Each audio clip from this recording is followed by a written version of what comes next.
Muy buenos días, chicos de séptimo grado.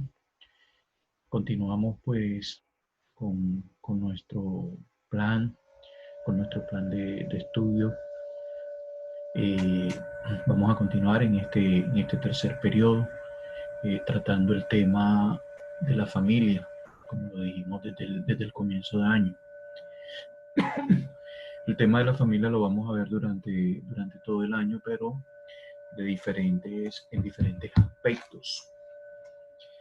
Pero antes de iniciar la temática, quiero iniciar pues obviamente con nuestra oración, para que sea Dios quien nos siga dando inteligencia, que nos siga dando sabiduría para continuar con este ritmo de trabajo y, y llegar hasta un final muy bueno.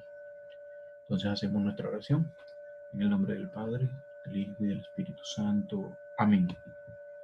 Muy seguramente ya hicieron el ofrecimiento del día en la primera hora, en la segunda hora. Yo hoy quiero hacer con ustedes la oración del estudiante. Espero que ustedes también la hagan, ¿sí? Entonces, pues vamos a compartirla para que ustedes la lean también y la hagamos juntos.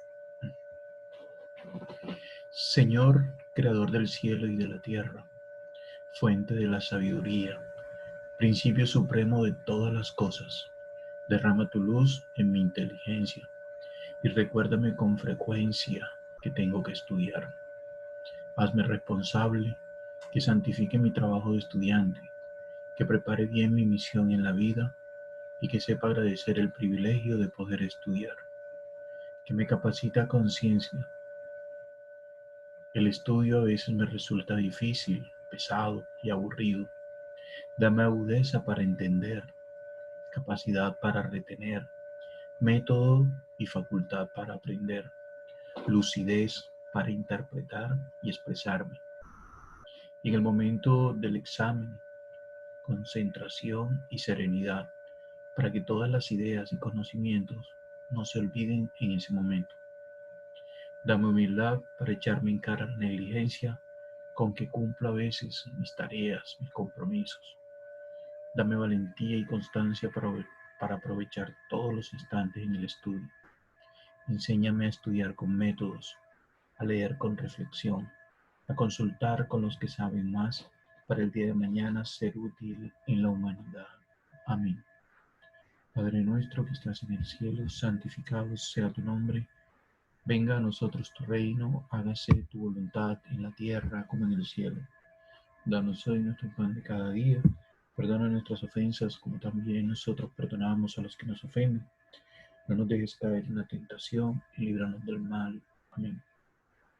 Pedimos también la intercesión de la Santísima Virgen María. Próximamente vamos a celebrar una de esas vocaciones más tradicionales, más conocidas en nuestra cultura, como es la de la Virgen del Carmen. Pedimos a la Virgen del Carmen entonces que interceda por nosotros, que nos guíe como siempre. Por eso decimos, Dios te salve María, llena eres de gracia, el Señor es contigo. Bendita eres entre todas las mujeres y bendito sea el fruto de tu vientre Jesús. Santa María, Madre de Dios, ruega por nosotros pecadores, ahora y en la hora de nuestra muerte. Amén. Sagrado corazón de Jesús, en vos confío. Inmaculado corazón de María, sé la salvación del alma mía. En el nombre del Padre, del Hijo y del Espíritu Santo. Amén. Quiero regalarle hoy 3 frases para que ustedes la tengan ahí desde el comienzo del periodo, ¿no? Dice, un pueblo sin el conocimiento de su historia, origen y la cultura es como un árbol sin raíces. Otra frase, desarrolla una pasión por aprender. Si lo haces, nunca dejarás de crecer. Y tercera frase, vive como si fueras a morir mañana. Aprende como si fueras a vivir para siempre. Estas 3 frases que nos ayuden a hacer mejor las cosas durante este tercer periodo. Y quiere decir que ya pasamos ya la mitad, ¿no?, del año escolar. Así que bueno, chicos, los invito a que pongan todas sus ganas, todas sus fuerzas, todos sus esfuerzos para sacar este tercer periodo adelante. Y animo a aquellos estudiantes porque tuvieron dificultades y todo en el segundo periodo. Los invito a que sean buenos estudiantes, que se preparen bien, que hagan bien las cosas, que sacrifiquen cosas que de pronto no son tan necesarias como el estudio. ¿Sí? Y muy seguramente al final todos vamos a reír y todos vamos a estar felices. Bien, punto aparte, entonces continuamos. Como les había dicho, ustedes saben que al iniciar cada periodo, iniciamos con un enfoque. ¿Sí? El enfoque que vamos a trabajar en este periodo es el enfoque bíblico cristológico. Es decir, vamos a estar trabajando algunos textos bíblicos, algunos textos de la Biblia, y vamos a tratar de estudiar un poco más a fondo la vida de Jesús. Por eso es cristológico, el estudio de Cristo, el estudio de Jesús. Y la unidad que vamos a trabajar durante este periodo se titula El Evangelio sobre el matrimonio y la familia. Entonces hay un primer tema. Vamos a iniciar. Recuerdo, vamos a trabajar en esta clase con el libro de Mi compromiso con Jesús. Yo los invito a que nos ubiquemos en la página 80, que es donde está la temática que vamos a trabajar en este día. ¿Sí? Eh, Quisiera compartir con ustedes, siempre trato de hacer una diapositiva o presentarles algún video como para darle más ilustración a la clase. Obviamente, pues vamos a compartir entonces pantalla. Vamos a iniciar eh, con, con este tema, como lo dije al comienzo, las características de la cultura familiar en tiempo de Jesús. Eh, es un tema donde entramos en la persona de Jesús, donde nos adentramos en la vida de Jesús y aún ese Jesús que tiene familia, que tiene personas humanas que lo rodean. No ese Jesús Dios. Acordémonos que Jesús tiene esas dos dimensiones, la dimensión humana y la dimensión divina. Hoy vamos a ver más que todo esa dimensión humana, de ese Jesús que hace parte de una familia conformada por un padre y una madre terrenal. Pero quiero también recordar que la familia en los tiempos de Jesús era muy numerosa. La autoridad del cabeza de familia era fuerte y decisiva. Y en la casa de familia viven la esposa principal y las secundarias, los hijos e hijas de todas, juntamente con los criados y criadas, esclavos y esclavas. A la familia se le llama casa del Padre. Bueno, aquí ya hay una diferencia, ¿no? Aunque eran familias que estaban constituidas así como acabamos de leer normalmente. Acordémonos que en ese entonces el pueblo judío, el pueblo de Israel, eh, era un pueblo donde existía la poligamia, ¿sí? Donde el hombre se casaba varias veces, tenía varias esposas. Y aquí ya hay algo que deberíamos sacar, que deberíamos apartar e ir viendo esa familia diferente de Jesús de Nazaret, que la familia de Jesús no fue así. José, José no, José no, ¿cómo es que se llama? José no practicó la poligamia, sino la monogamia, es decir, una sola esposa, que es María. Y venimos entonces a analizar un poco esta situación, ¿sí?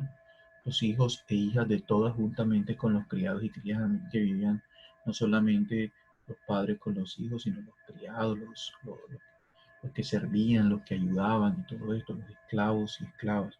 O sea, en una casa fácilmente podrían vivir 14, 15, 16 personas, ¿no? Y nos encontramos aquí con esta escena de esta familia de Nazaret. Y también obviamente se le llama casa del Padre, ¿no? Haciendo referencia no al Padre solamente física o humanamente, sino al Padre Dios. Es decir, que era el centro de todo, ¿sí? de todas estas, de todas estas familias. Aquí vemos pues un ejemplo de familias. Aquí hay pocos, ¿no?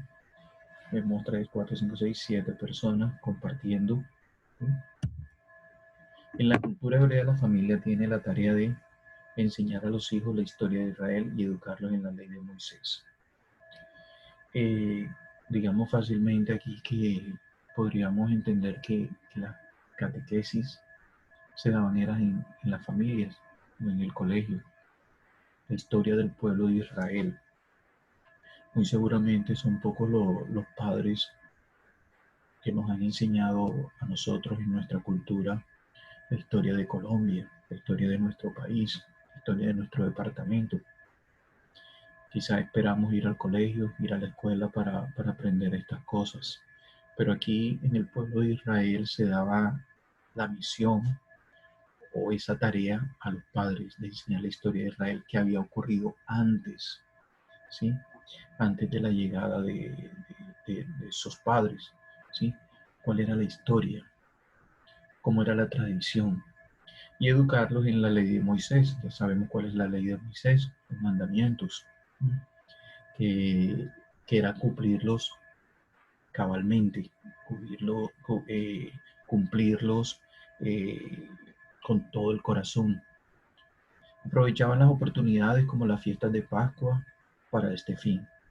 Es decir, aquí daban un poco de pedagogía, enseñaban un poco sobre la forma de vivir la vida con Dios cuando celebraban las fiestas de Pascua.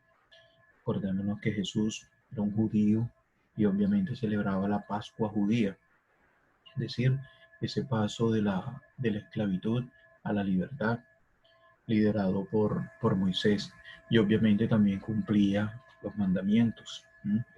Los mandamientos de la ley de Dios. Hay algo que digamos que es como la constitución, por así decirlo, del pueblo de Israel, que es el Shema Israel. El Shema Israel significa escucha Israel. Es decir, en todas las familias había esta oportunidad de enseñar la fe, de enseñar la relación con Dios. Y vamos a ver de qué trata el Shema Israel. De pronto aquí lo vamos a ver en español, pero obviamente eso estaba en hebreo y ha sido traducido a diferentes idiomas para que nosotros también podamos conocer ese Shema Israel. Dice, escucha Israel, el Señor es nuestro Dios, el Señor es uno.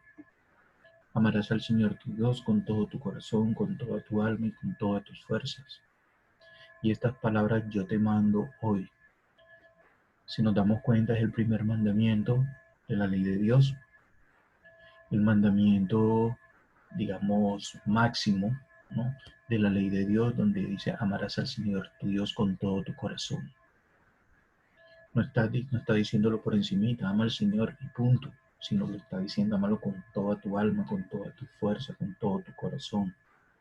Y dice, y estas palabras yo te mando hoy, las guardarás en tu corazón, o las guardarán en sus corazones y las enseñarán diligentemente a sus hijos, hablando de ellas. Es decir, aquí pues los abuelitos, los padres sentaban a sus hijos, a sus nietos y les contaban todas esas historias bonitas que pasó el pueblo de Israel. En esto consistía el Shema Israel. Y las enseñanzas diligentemente a vuestros hijos, esos hijos hablando de ellas cuando estén sentados en sus casas, así como cuando anden en el camino, es decir, durante todo el tiempo, durante todo momento, cuando estén en la casa, cuando vayan a trabajar, cuando vayan a pasear, cuando estén unidos en cualquier lugar, siempre deben tener presente las palabras de Dios.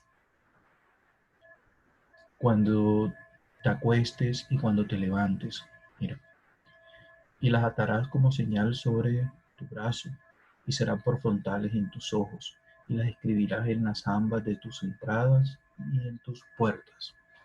Es decir, El judío tiene esto impregnado, esto siempre lo tiene ahí como que presente, el Shema Israel, y va de generación en generación, es decir, no se queda en una sola parte, sino sigue. Y, y mira que dice que en todo momento, cuando te acuestes, cuando te levantes, la escribas en las ambas de tus entradas, es decir, en las puertas, en las ventanas, en los muros, donde hay un espacio, coloca esto para recordar que hay un Dios que siempre está acompañando. Entonces el Shema Israel consistía en esto, ¿no? Y se daba de tradición en tradición. El Antiguo Testamento nos muestra a Dios como un educador ejemplar que supo combinar con gran tino estos tres valores: presencia, paciencia y exigencia. El Antiguo Testamento siempre nos va a recordar esto, la presencia de Dios en medio de ese pueblo que a veces se alejaba, la presencia de Dios en medio de las plagas, la presencia de Dios en el diluvio, la presencia de Dios en las tormentas, en las dificultades.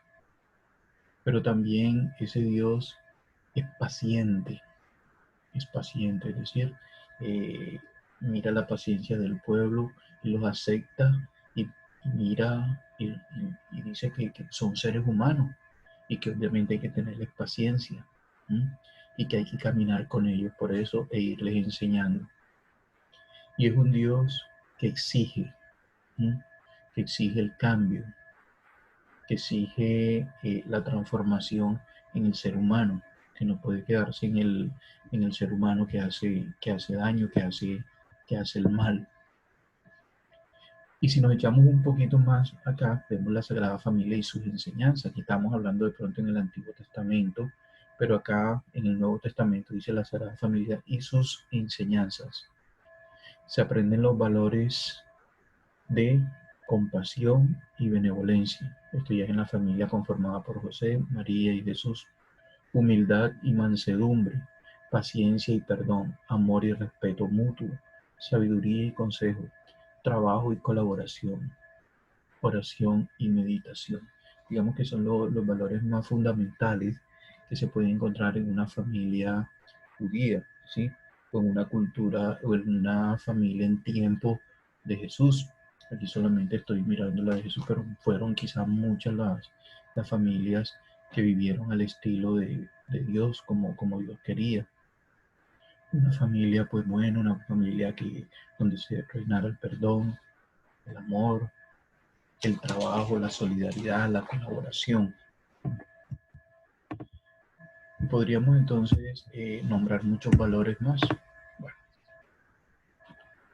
leer el relato de la encarnación, ya muchos hemos escuchado ya el relato de la encarnación, que se pone de relieve en estos relatos. Aquí digamos que está un poco como Dios se le aparece a María, ¿no? Y María pues le responde, y eso lo hacemos casi todos los días en el colegio, el Ángelus, donde recordamos el Ángelus, ¿sí? Y aquí la sierva del Señor, hágase en mí según su palabra. Entonces aquí en estos textos nos van a recordar eso. ¿Qué notamos ahí? Y haciendo ya una síntesis, un resumen de esos textos. Disponibilidad ante la voluntad del plan de Dios, es decir, María estaba disponible, estaba dispuesta a aceptar el plan que Dios tenía para ella. La alabanza por las obras de Dios, el Magnífica. Proclama mi alma la grandeza del Señor, se alegra mi espíritu en Dios mi Salvador. ¿Sí? Es como un himno, como una alabanza que hace María a Dios. Es decir, porque ella dice, no soy digna, ¿no? De que tú me hayas puesto esta esclava, de aquí tu sierva, de aquí tu esclava. Hágase en mí según tu palabra. Entonces por eso María hace como ese himno, como esa alabanza que es el Magnífica. La solidaridad con el prójimo. María comparte con su prima Isabel, comparte la vida, comparte experiencias, comparte cosas familiares, cosas de amigas, más que primas, ¿sí? Y eso es una manera de ser solidario. Dejar a Dios ser Dios y hombre, encarnación, anonadamiento del verbo. Es decir, dejar que Dios actúe, que Dios reine en cada ser humano. Y esa fue la actitud que tuvo María y que tuvo José también. Prudencia y respeto en José al saber del embarazo de María. Es decir, José no, quizá por ser hombre, por ser un ser humano, eh, de pronto venían algunas dudas en él, como así que yo voy a ser el esposo de una mujer que está encinta, ¿no? Pero era la divina providencia que estaba ahí y obviamente a él también se le reveló esto en sueños, ¿no? Y por eso vemos ese José con mucho respeto acogiendo la palabra de Dios, acogiendo la voluntad de Dios que se iba a hacer vida en ellos dos, tanto en él, en José, como en María. La disponibilidad y responsabilidad ante el plan de Dios, estar dispuestos y sobre todo ser responsables en saber llevar, en saber guiar la vida de Jesús desde niño. En Lucas 2, 39 y siguiente dice, así que cumplieron todas las cosas según la ley del Señor, volvieron a Galilea, su ciudad de Nazaret. El niño crecía y se fortalecía, llenándose de sabiduría y la gracia de Dios estaba sobre él. Aquí nos recuerda de pronto un poco la aparición de Jesús en medio de los doctores de la ley. Y recordamos también la pérdida de él, pero el hallazgo cuando estaba en el templo, precisamente enseñando a los doctores de la ley. Vemos también en los valores, ¿no? En Nazaret hay un hogar donde se cultivan los valores. Primero, hay un ambiente religioso de la familia, donde se cultiva esa vida espiritual. Es decir, ya había un ambiente donde el niño crece sano de cuerpo, o sea, no solamente espiritual, sino físicamente.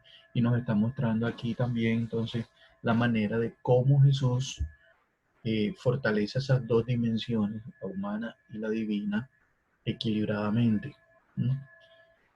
Y creciendo en conocimiento de vida, es decir, todo lo que le sucedía, todas las experiencias vividas con sus padres, con los vecinos, con las personas de esa época también. Sus padres iban todos los años a Jerusalén a la fiesta de la Pascua. Cuando tuvo 12 años, subieron ellos como de costumbre a la fiesta.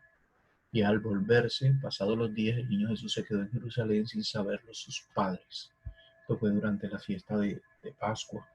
Y no lo perdió y no se le perdió porque Jesús quiso perderse por maldad, por hacerle la maldad a los padres, como hacen quizás muchos niños, muchos jóvenes en estos tiempos. Lo hizo porque era algo que tenía que hacer, era enseñarle a estos doctores, a estos sacerdotes de la época sobre Dios. Por eso decimos, los papás no son perfectos, el uno por el otro. El niño se les zafa, es decir, va a enseñar porque tiene esa misión y era de parte de Dios que tenía que enseñar eso. Dificultad para entender el crecimiento del niño. No se esperaban tal incidente. Es decir, fue una sorpresa para ellos que este Jesús se les desprendiera, se les zafara y obviamente ellos como seres humanos, como padres responsables y todo, muy preocupados salieron a la búsqueda. Dice, experimentan la angustia de acompañar el crecimiento de su hijo. Y el hijo que habla un lenguaje que no entiende, muchas cosas decía Jesús que ellos no les entendían. Obviamente porque hablaba de Abba, hablaba del Padre, hablaba de la misericordia. Y, y María y José, pues en su afán de querer saber qué era lo que quería decir este niño, pues trataban de entenderlo un poco, pero el mismo Dios los ayudaba a que ellos entendieran, les daba el don del entendimiento. Bajó, se adaptó, vino a una comunidad, vivía sujeto a la obediencia tanto como de Dios Padre como de sus padres, José y María.